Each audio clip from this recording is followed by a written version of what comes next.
I hope. Oh, yeah, briefly, probably. Okay, go ahead. Welcome again to another in our series of reflection on Georgia politics.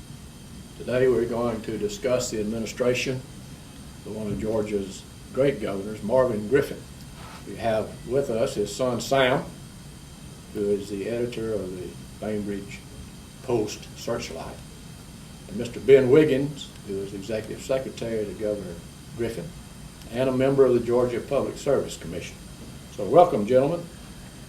I'm anxious to get right into a discussion of S. Marvin Griffin. Where would you like to start? Let's start at the very beginning.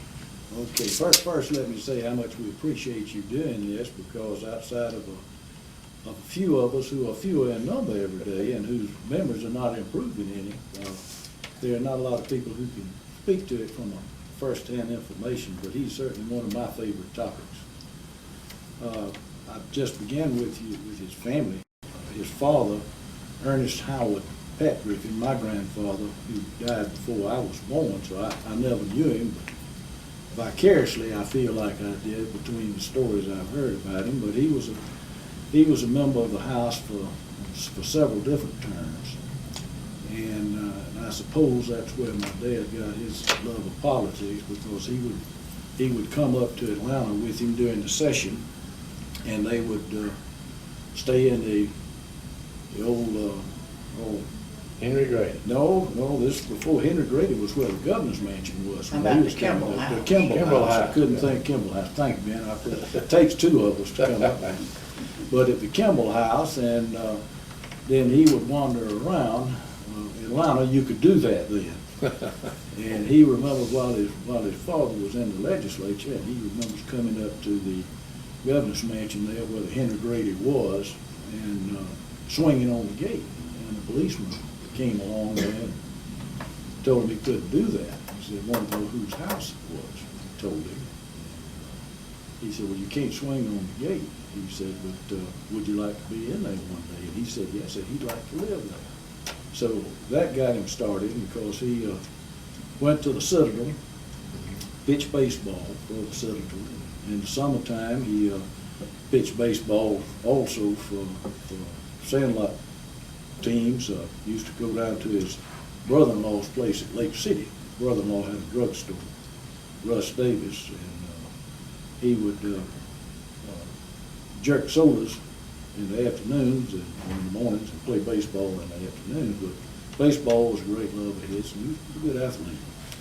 He graduated from the Citadel in the class of 1929, just before the stock market crash, and was fortunate enough to get a job at Randolph-Macon Military Academy in Front Royal, Virginia, as commandant of cadets and professor of military science and history and Spanish.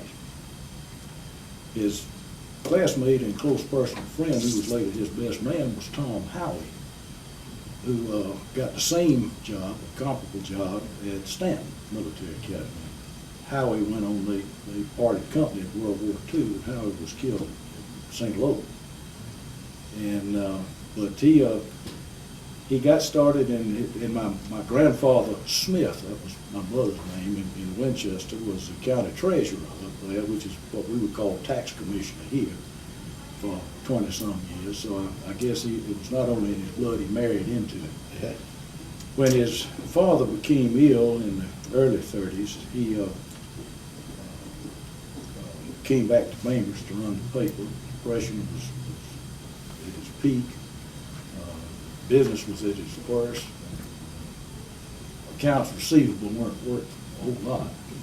But he and my mother came back to Bainbridge, and just before my grandfather died. My sister was born in Winchester, and I was born in Bainbridge, 36. So I guess you know how old I am.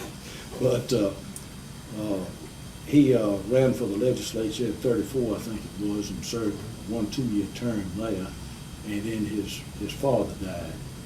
And those were tough days in the Depression, and he ran for Congress at 36, and was defeated. Gene Cox defeated.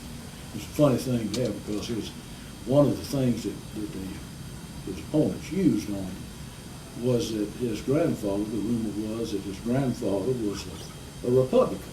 Well, that was certain death in South Georgia, and the thing about it is, I never did find out, and he didn't either, but he was postmaster in equipment. He was a Confederate veteran, he was postmaster in equipment, and his name was Sam Griffin also, and he got a job at the end of the war somehow or another, so he must have been a Republican. I don't know, but anyhow, it was a successful campaign tactic, and he didn't make it, but he learned a lot by it. And then he came to Atlanta, as did a lot of his political contemporaries. He got a job with the Revenue Department so that he could afford to be in the newspaper business, and that part hadn't changed a whole lot since then. But his contemporaries at that time were, of course, Ellis Arnold was Attorney General, I think, by that time, and Fred Ham was doing the same thing. He'd come up to get a job so he could live to do other things, and M.E. Thompson, and they were all good friends, colleagues. And later, at one time or another, in varying degrees, they were political opponents, but I think they remained friends throughout. I know they did. It was some rocky times. Then he was serving down in Musgrove, was executive secretary for Ed Rivers. And I'm going to come back and tell you where some of the animosity started, but I'll just give you the chronology first. But, down in Musgrove was Ed Rivers' executive secretary, and he got an appointment, I think, to the highway department, the highway board. And he recommended Marvin for his job, and so he became his executive secretary, and that's where he was up until the oncoming war in 1940 and Gene Talmadge's election, and of course he wasn't invited to stay. Those times things haven't changed that much. And so he came on back to Bainbridge and resigned he had a reserve commission from Southern. And he resigned his reserve commission and enlisted in the Georgia National Guard and was appointed captain to raise a battery in Bainbridge, which he did. And he and Battery D of the 101st under General Joe Fraser, First World War veteran, who was a wonderful, wonderful man, big Presbyterian churchman. Harry Truman was his captain in World War I, served together. And Colonel Joe took them all over at that time. Colonel Joe took them over to New Guinea. They were the first American troops in New Guinea. And they arrived I think it was May 3rd, 1942, the Battle of the Coral Sea was either imminent or just over. It was about the same period of time. And he stayed there until 1944 when Colonel Fraser came home and was sent to Europe, promoted to Brigadier General, and went to Europe, and he commanded a battalion, and then he came home on rotation with a number of the troops. Ellis Arnold had called him, and he wanted him to come and take over the National Guard because of the General Howell, I believe it was in ill health and was going to have to retire and wasn't able to proceed. And so he did. He came on. I remember that was a big day for us. Hot day in the summertime in Bainbridge when the train came in. All of them came off. They were all yellow because they were taking Atterbury, an artificial quinine, and it turned them all. We didn't know whether it broke Jack's rhythm or not. But he came home and immediately was back in Camp Stewart, Fort Stewart. I guess it was still Camp Stewart at that time with tropical malaria. And so we got him back after a while, and eventually, of course, he transitioned on into executive general. And then he was going to run for governor. Gene Talmadge wanted to run again, and he knew that would probably be futile, so he selected lieutenant governor. And of course, as you know the chronology on that, he was defeated. Didn't make it, and M.E. Thompson was, and he was still adjutant general. And Gene had asked him to continue on as his adjutant general, which he was flattered. And so he was there to referee and be the interlocutor for the three governors affair. And then after that, he was getting ready to run again in 48. No need to go through the history you already know. And then, of course, he ran in 48 and was elected for the unexpired 2-year term, and ran again in 50, got a 4-year term, and then in 54 he ran for governor when Herman's term was over with. And those were exciting times, and I went to Georgia Tech in the fall of 54, about the time the election was over. So I was already in Atlanta when he was inaugurated. And I graduated in 58 and went into the Navy. And that's where I was up until 1963. So and those were interesting and exciting times. And in 62, Marion, the love of my life, came down while I was at sea, and from Norfolk went to a number of rallies. And I came down just before the election in 62. The rest of it pretty much history. So I came home in 63 and had a wonderful, wonderful pleasure and experience You know, working with him. one of my prized possessions is a DVD of all of Governor Griffith's rallies in 1962. And I recall one, you were President one in Marietta, and you were introduced by the governor. And you looked mighty young then. I'm glad you can remember that. You don't look so bad right now, so that does. Bill, let me turn to you a minute. You were Governor Griffin's executive secretary, and for our students and watchers, I would like you just to tell us about the job, what it is, what you do, so as we get along, they'll understand exactly what a powerful position that could be. Well, that's one of the greatest honors that was ever bestowed on me. Governor Griffin asked me to become his executive secretary. I was a country lawyer, faction law in Tacoma.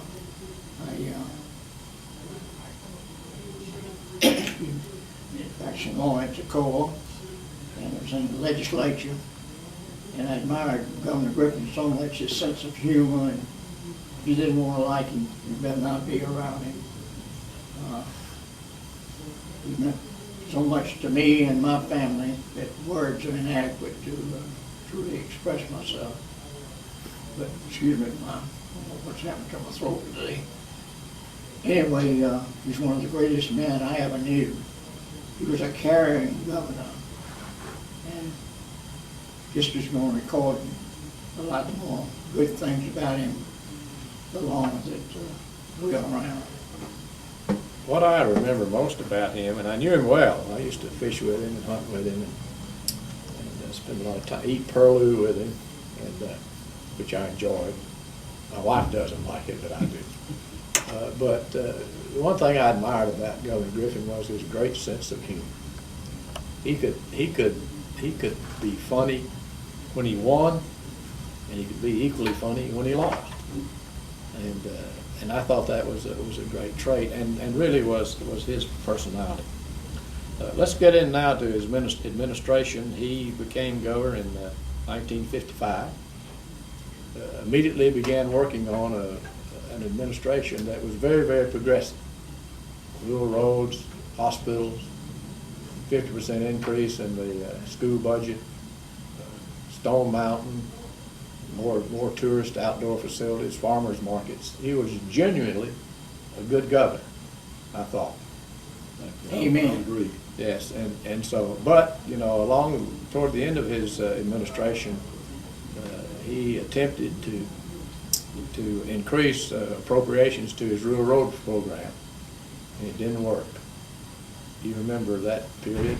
I was there for the speech. I had a class cut so I could come over from Tech, and I remembered it at the time. And of course, in brief, it was simply politics. So sure. It was a good program. The first one, when he created it, it was a good program for the $50 million second. It failed, it tried, and it was so good that Ernest Vanderbilt adopted basically the same thing, and succeeding governors in various points of time too. But it was strictly a spite deal. Somebody wanted political advantage, and he was handling convenient. You remember the George Bainbridge story? Oh, yes. Could you tell us that? Well, I tried to, and I'll tell you there's a post-salute on it that's almost as good. That during the Rural Roads fight, of course, he was lame duck governor. He had 2 years to go. He didn't have anything to promise anybody. And, he had my mother's main criticism of his, and I'll interject this to set the stage, was that she said, she called him Pat, just like his father. That was what he was known as in the front row. Said, the only trouble with Pat is you'd have to slap him about 3 times real hard for him to get the notion that you might not like him. And this is true. He was a believer. He believed in people. He believed what people told him. And I'm of a more cynical nature myself, but I think he enjoyed life a whole lot more because he didn't dwell on things like that. He went ahead. But the Bainbridge story was that George was supposed to be in his camp. He'd always been friends, been reliable before. And of course, Marvin didn't have anything to promise him, so he got down on the House floor to make a very impassioned speech, changing his loyalties in that manner. And he apparently either didn't care or had forgotten that Marvin had a speaker that he could listen to what was going on down there and keep up with things. And somebody came in and says, "Turn on your speaker." Said George is making a speech. And he did, because he could do it too. George was good. He said, I know that this might have repercussions, that it might cost me personally. It might even cost my brother John his job as a license examiner, I think is where he was.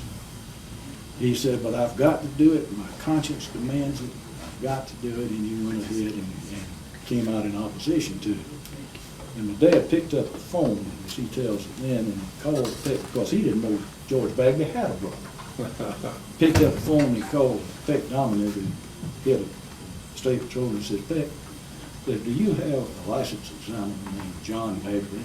Peck said, yes, he did. He said, well, it's 11 o'clock or whatever time it was. And he said, by 12 o'clock, I want him gone. And then he sat down and he wrote a telegram to George, and he said, George's impassioned speech included, said, if it costs John his job, it just cost him. He said, not work. If he gets fired, if he loses his job, said, I've got a meal in the barrel, and I've got ham in the smokehouse, meat in the smokehouse, and we can split a whole kid. He can come and I'll look after him. Marvin wrote him a telegram. He said, dear George, said, get the meal out of the barrel, divide up the whole cake, and get the meat out of the smokehouse. John's headed your way. Because it made George mad, and the problem was every time he showed it to somebody, what Marvin had done to him, they started laughing. So he said, pretty soon he just quit showing it to people. And of course, we all got to be friends again later on, but that was one of the classics that I've got. Well, Mr. Ben and I were talking about this earlier. Back in those days, you made friends even though they were your political opponents and they beat you. You don't see that much today in politics. Everything is so partisan. Well, they weren't all like that either then. They weren't all that good human. I guess it's as good a time to explain how his greatest political liability was the enemies he chose early on. And when he was executive secretary for Ed Rivers, a couple things happened. One of them is that one of the sons of the newspaper family, now be a little circumspect, tried an armed robbery at a drugstore, and in the process shot and killed the pharmacist Clark, his name was Richard Galazzi. They called him Dapper Dick Galazzi. And the newspaper lobbied to get him pardon. And Ed Rivers wouldn't pardon. And he had checked in and out on the thing. And, well, it's got very involved in from the fact that they tried to spring him from jail by bringing him from Reedsville to Atlanta for a medical emergency, and in the process they waylaid him and got him out. Anyhow, that was the one thing. So there was an animosity with the newspaper back then. The second thing, that set the stage, the second thing was when Ed Rivers is highway chairman, Miller. During the Depression, he didn't have the money to pay the teachers. And Ed Rivers said, well, said it's a question of priority as far as he's concerned. He would just put some highway projects on hold and use that money to pay the teachers, because that had to be for roads could wait, education could. And Miller said, indeed not, said, we're not going to do that. We're going to do the road projects. And so the outset of it was, Ed said, well, I appointed you, I can unappoint you. And he said, no, you can't. So they wouldn't let him put him out of office, and he got an injunction to keep him from putting him out of office. And Governor Rivers sent Marvin and 2 or 3 other fellows over there to remove him from office. And they took his chair and hauled him out in the hall. Well, they were arrested for a charge with contempt of court, violating the injunction. And of course, the papers were against this then. But Marvin had already written several editorials, and I'll send you some open editorials, letters to the editor, about how unfair it was, and it wasn't anything but a personal vindictiveness on the part of the newspapers.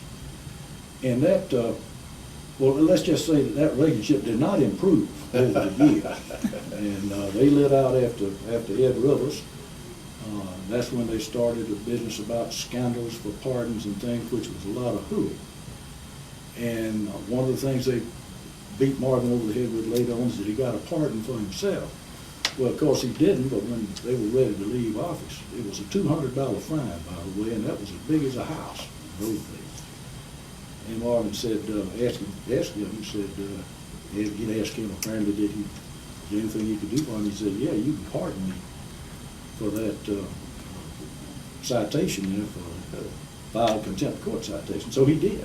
And newspapers never explained how that came to be. As far as they were concerned, he got himself a pardon. So he picked his enemies early on, and they continued on through his political career, which was fine with him because his political philosophy was very simple. He said, never pass up an opportunity to help a friend or to give an enemy hell. He said, if you don't discipline your enemies when they deserve it, they won't respect you, and your friends won't understand it. And I think this is true. And what he didn't count on is that part of the group that formed the faction against him throughout his career included the Atlanta newspapers, and they were going to be writing the record. And they did, and that's where it is today. And that's why so much of what you see then and now, are allegations. And it's kind of like the Georgia search warrant. Troopers used to say like the Georgia search warrant said, well, that's where 2 troopers drive up to a house and one runs around the back and the other goes up and knocks on the front door. And the front door, one on the front door says, open up, it's the law, and said the one in the back hollers, come in. And said, they get in that way. Well, documenting your own allegations is what it amounts to, and this is what he faced. And I think he probably would have handled his tactics with them differently had he realized that when he was all said and done, and we used to be friends and we were enemies and we were friends and we were allies and we were opponents, and all that was fine. But when it was all said and done, they wrote the record and it was written on allegations. Yeah. And for political purposes, which was fine with him at the time. Yeah. Well, he went through that grand jury process and no wrongdoing. So, I would think that vindicated him with the history. Well, it was, that was drummed up pretty much too by his same political opponents and who financed the Cadenhead, Paul Webb Cadenhead Commission. and went on through with that, and he's always been a nicer fellow than I would have ever been, and I think my mother would have been more, but during that time, there was a state official who was part and parcel, or at least assisting the prosecution, who at the time, if I recall it, that there was an allegation that he had received money on such and such a time, the day that his office or whoever it is. And at the time and date that they alleged, one of the state officials who was in the room with him had been with Marvin and a number of other people. Vance Custon, you may have been there then, went up to the Black Hills to tour the sculpture up there in the park. They were getting ready to do Stone Mountain. I'm sure Scott County was probably along there with it too, but had gone up there to see how they had done things. Of course, Goodson had done that one up there. And this particular state official was with him, but he was too drunk to remember where he was. Uh-oh. And he didn't tell that. My mother would have told it. Now, she was sitting there, if I'd let her loose, she would have done it. She would have told it. But it was that kind of thing, and that's politics. And at the time, I don't think he bore any long-lasting ill will about what was happening to him, because, he gave no court and he asked no court with him. But he didn't realize that they were going to have the last word. It was going to be the point. Yeah. Well, that's what they say. How's it go? Don't argue with Fellow who buys ink by the barrel. Yeah. Well, but reporters in the Capitol at that time were very fond of him. And Well, he loved it. Yeah, he did. And in fact, he called them Joe Reeves. Right. You know what that means? Oh, yeah. What does that mean? Well, the Jory is I think the correct name is the towhee. Towhee. But with crackers, it's Jory. Yeah. And he's a little bird that takes 2 hops forward and 2 back, and 2 hops forward and 2 back. And flips up brush and leaves and things, looking for stuff all the time. In fact, at the Atlanta Press Club, they had I won't say who it was, but someone in Decatur County shot and had stuffed a Jory on their request, not Marvin's. I don't want to say that. Yeah. But they had one in there, and they had him up to dedicate the Jory in his behalf at the bar at the Atlanta Press Club back when it was over on Peachtree over They still have a golf tournament. there. The Jory Jory golf tournament. Well, they had some professionals. They had some other fellas too, but Yeah. M.L. St. John, Yeah. Albert Riley. Yeah. God, those were great guys, and they told it like it was, and it wasn't always favorable, but it was always honest. Then there were some others. Well, a good, successful first administration, as I said, very progressive. Did a lot of good things for the state. And then he decided to run again 4 years later. And he entered the race against a young state senator who was supported by that group you just described. And do you remember anything about that campaign? I remember some of it because I was in the Navy at the time, and I was with a helicopter squadron at Task Group Alpha most of that time, so we spent a couple months at sea and come back in and go back out. I think, though, it's important to note that a lot of things happened in that campaign. The first one, he didn't enter it against Carl Sanders. Carl Sanders came into the race after he'd already made his intention known. But when they went into the race, there was the county unit system. And television had not come into its own in political campaigns. Those two particular things, I think, worked against it because he had all the baggage that he had accumulated. Every time you go to the well, you may get a bucket of water as far as going to running for office and getting elected. And you make a lot of friends, but you make just as many enemies. He used to say about the road business, he said people who thought that they could make political heyday on headway on paving roads, we were sadly mistaken. He said if you paved the road that went by 10 houses, you made 9 ingrates and 1 outright enemy. So I said that wasn't the way to do it. And I guess the Rural Roads program showed that in the final analysis. But when he entered the race, it was under the county unit system. he wasn't sure who his opponent was going to be. He thought it was going to be Garland Byrd. That was before his famous heart attack. Yes. And so it changed a lot, and that was the last campaign, I guess, in Georgia where people tried for motorcades and rallies and things of that nature. That's right. And a good-looking young fellow, very articulate young fellow, and a fine man. I don't have a problem with it. Was running against him, and he had actually a clean slate. He had very little record of anything to have to run on. And the second thing was he was facing that same crowd, the Atlanta newspapers, the bank, and the coalition of the Atlanta and Fulton County politicians who he did not endear himself to them. Ben, you were probably there during the period of time when Cracker Barron wanted to get a liquor license. And I think Tom Gregory was Tom there then? he succeeded me when I was appointed to the commission. And he came over there to get a liquor license, and of course you had to get the local license before you could get a state license issued. He came in, even there as hell. He couldn't get a liquor license in the city of Atlanta unless he was willing to pay some money under the table. And he said, you ought not to have to do that. Marvin agreed with him. And he picked up the phone, and I guess TV Wiggins, he said, tell that crowd over there in Fulton County, the city of Atlanta, there won't be another liquor license issued until Cracker Barron gets his, and he better not have to pay anybody. And he did it. But that kind of business didn't endear him with things, so he had a good, strong group of money and a lot of money. He was one of the, I guess, the last great stump speakers. And I was always impressed by his ability to relate to his people. And in those rallies you talked about, it was very obvious. There were thousands of people out there, barbecue. And when he lost, he said, There's been a lot more people eating my barbecue than voted. that's right. Another example of his great humor. He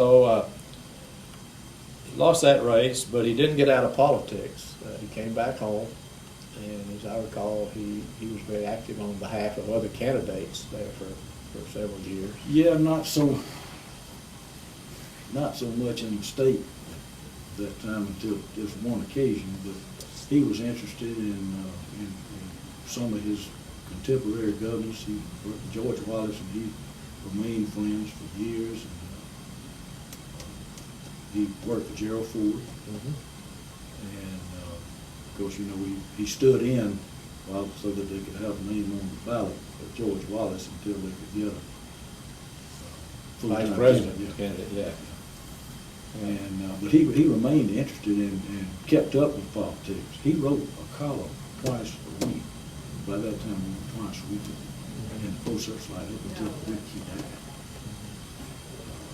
That's just There was a little box on the front of the Atlanta Journal with an editorial, Tiny Woods Pete. And I think that gave birth to, incidentally, what did he call it? Puny Woods Pipe? Yeah. But that gave rise to Willie Highgrass. Well, actually, Willie Highgrass, I think, was before Tiny Woods Pete. But Willie Highgrass was a composite.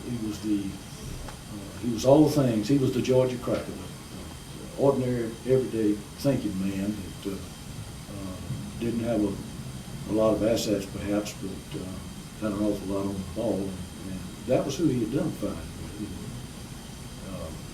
I still use Willie Highgrass. Do you? Willie Highgrass speaks to me from my college break. You know, you got to have somebody to pin his thing. But he was the epitome of the Georgian, rural Georgian of that time. When he referred to Willie Highgrass, it meant everybody. Right. So now you have the paper that was run by your grandfather and then your father, and serves the community well, I'm told. Do you take political positions? Do you endorse candidates? We don't normally endorse local candidates. You know, I think it would offend my readers. They think that they probably, now they want to know all that's going on, but I think they figure they're able to make up their own minds. But so far as regional and state candidates, we often do, and we do frequently, because our readers will call us and say, tell us, we don't know any of these people, tell us what you know about them, who you're going to vote for, and why. And I try to be as square with them as I can. Sometimes we pick right, sometimes we don't. Yeah. But we don't get involved in the local politics. And the other thing is because we're in the advertising business. Yeah. And we figure we've got to be able to serve any candidate to come and then work with the winner. So What is the best thing you remember about your father? just him, basically. He was my friend. He was executed. He was bigger than life. He never worried about anything. Now, he could get mad and he could get upset and so forth like that, and then he was gone. But he had the ability to analyze anything that happened to him and very quickly switch over to a scholarly style. He's the old school teacher. And analyze it, and if there was something that he could do about it, and he could think of something, he did it. And if he didn't, he quit worrying about it. And I didn't get those genes somehow or another. I worry about everything. If I'm not worried, I wonder why I'm not. What am I missing, you know? But he took life. He loved people. And as I said before, he got bitten and burned a number of times. But he enjoyed the people that he met, and he didn't hold many grudges. There are a few. He did not suffer fools gladly. But at the same time, he was just a tremendous man of wonderful intellect and understanding. And I can remember 1,000 times when I popped in after we were working together and would say, I think so-and-so and so-and-so. And he would say, well, and then he would explain to me. And by the time he finished, we wouldn't be an argument. He would just tell me what he thought, and I would figure he was right. He didn't have express a lot of regrets. So. You lost a sister in the Wyandotte fire. That affected him very deeply. He never got over it. Yeah. He was here at the time. He was adjutant general. And he had taken her out for dinner. It was a fire conference. And he'd taken her out for dinner, and he was standing down at the old Pete barn. She was standing close at the Wyandotte. And he heard the sirens and commotion. He went out, and he spent the day. In fact, he wound up at Grady Hospital. He found him and sat there by a bedside holding this young lady's hand. She'd been burned until he discovered it was not she. And a boy from Bainbridge, Earl May Jr., found her out in the cave thing, and he never got over it. Now, my mother was able to eventually come to terms with it, take it in stride and so forth. And she would talk about my sister, we remember good times, but he very, very seldom could bring himself to talk about it. Very, very deep. How should he be remembered? What you see is what you got. And a lot of the people thought he was putting on things that he wasn't. But he was a tremendous, he had a tremendous mind. When he found out he got cancer, but he did this with the aneurysm. First thing he did was go to the library and get a book and know all about it. And then come lecture me and anybody else who would listen exactly what it was. In the same way with his cancer.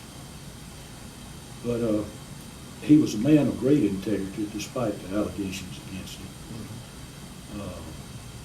He was a very forgiving fellow, a very loyal individual, which was probably a fault. Because he did a tremendous job, I think, for the state of Georgia in education, particularly in higher education with the reactive tech and design center, teachers' salaries, and retirement, and all of those things. And he is, I think, one of the DVDs you were so kind to give me in the Griffin years, landed nearly a new ministry a day. He did, yes. And his industrial development, his salesmanship was wonderful. He had a way of talking with anybody without talking down to them or being cowed. And most people who met him, I think, like him, some people couldn't believe that he was sincere, I'm sure.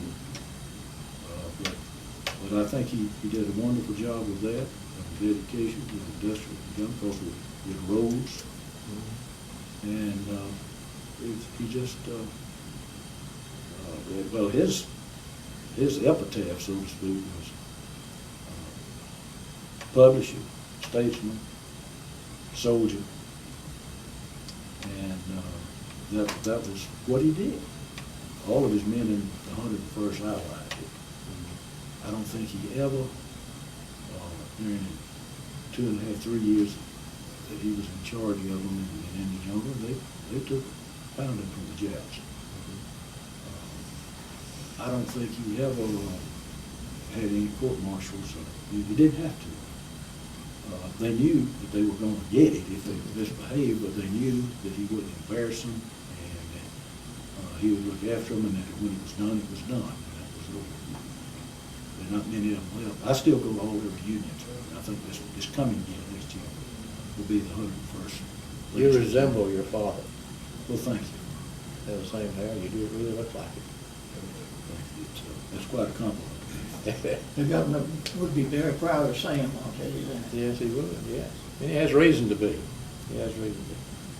Well, gentlemen, I would like to talk on past bullbat time, but time is short, and we're going to have to thank you for coming.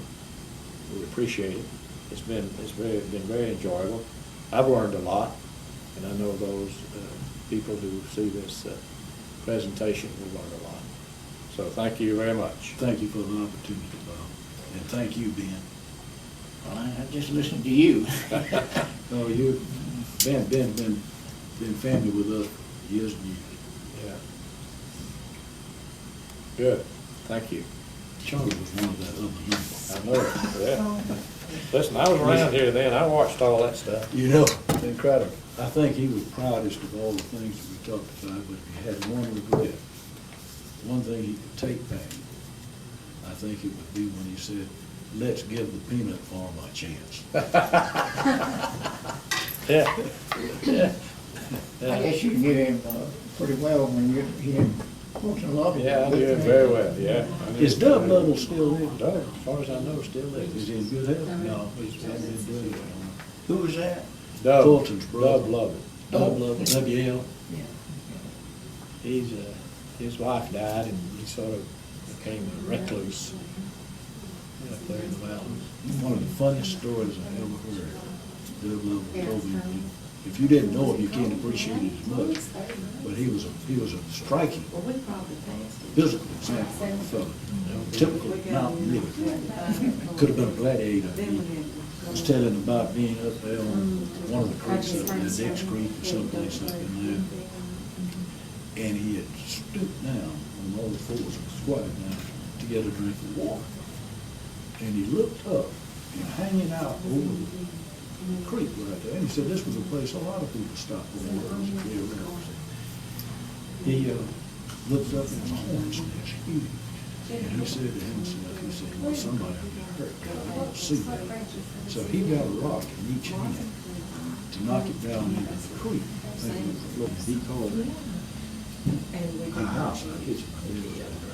Fellas, you know who this is? Because So, but we got that and we met the village. he said, well, you gonna run? I said, "You going?" She said, "Yeah." He said, well, it's gonna be awful hard. Everybody talking about running. He said, look, if I can't hit it, I just say, you hit it. I said, I can't hit it, well, you hit it. Well, It looked like a bonus. if we will ignore And we got rest into one of the and just trucks. ride out into each one, and one or two of us will get it. Four-door He trucks. said, I agree, and that's what we did. He said, They- they realized that when you got 9 people, Carriages took place. you got to do something a little different to rise above the ranks. Two of them picking out something like each other, and you could do that.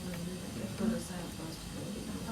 Well, he could meet anybody and like it goes back to saying, if you didn't want to like him, don't be around him. We went up to, his first year, I went up to Yale, Boston, And he made a speech to the student body. And of course, you knew against him, you don't know what they were. Jacob Javits was on the other, Jacob Javits was on the other side of that. Yeah, Jacob Jackson, they debated. Really? And he had prepared remarks, and he didn't have his glasses, he called them cheaters, you know. And he- So he's a great speaker. You know, I have also in my possession all of the Well, we think meetings it's of really interesting the because States' we Rights saw Council that editor, they included the governor and the, the state officials. I've got those in my memoirs. Mhm. just speak. Valuable. I got That one. would be, I don't. Dick Russell. The same one You go know, out Dick and Russell do did a speech and whatever they call it, where they had the girls. you listen to that.